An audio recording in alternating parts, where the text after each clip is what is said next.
Everyone knows the Spanish bluebells that make blue carpets in woodland areas and naturalize very well.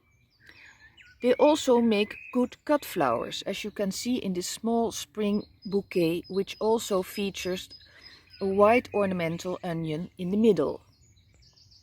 The only disadvantage about blue flowering Spanish bluebells is that they have coarse, broad foliage, which stays on for weeks after the flowering period and which get really ugly and brown.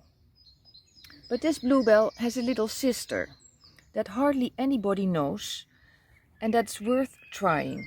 It's called Hyacinthoides dainty maid, with pink lilac flowers, not as tall as those of the blue bluebell, and with nice linear foliage, which is not as coarse as that of the blue variety.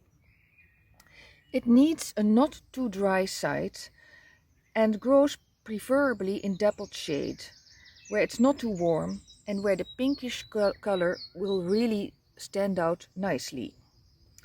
You will need about 10 to 15 bulbs for an image like this.